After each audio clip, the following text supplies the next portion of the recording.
আসসালামু আলাইকুম প্রিয় বন্ধুরা, আজকে আপনাদের জন্য নিয়ে আসলাম নতুন একটা রেসিপি।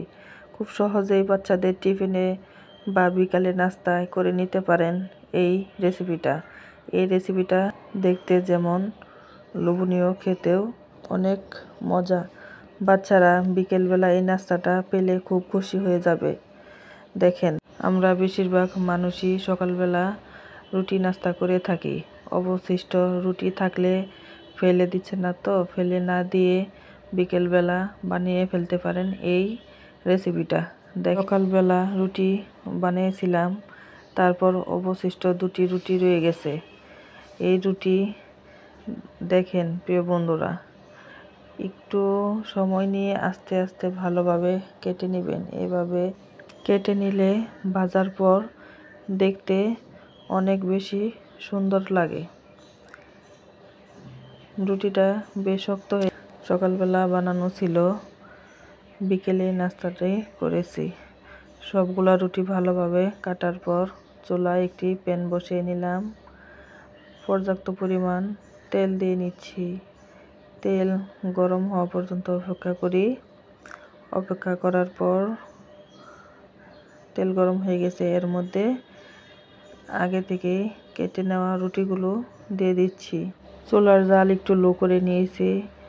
আস্তে আস্তে ব্রাউন কালার হবে, পুড়ে গেলে ভালো লাগবে না, তার জন্য আস্তে আস্তে ভাজতে হবে। প্রিয় বন্ধুরা, যদি আমার এই রেসিপিটা আপনাদের কাছে একটু ভালো লেগে থাকে তাহলে লাইক, কমেন্ট, সাবস্ক্রাইব করতে ভুলবেন না। দেখেন, অনেক সুন্দর করে কালার এসে পড়েছে। প্রায়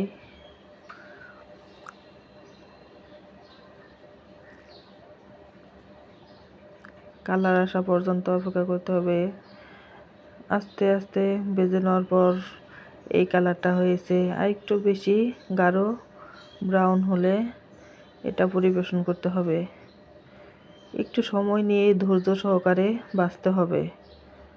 লক্ষ্য রাখতে হবে যাতে পুড়ে না যায়।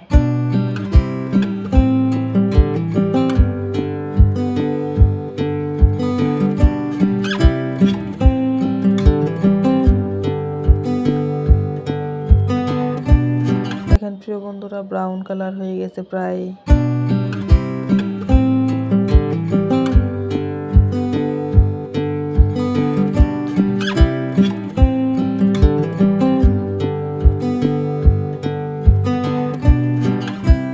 হ্যাঁ প্রিয় বন্ধুরা, এখন নামিয়ে নিতে হবে।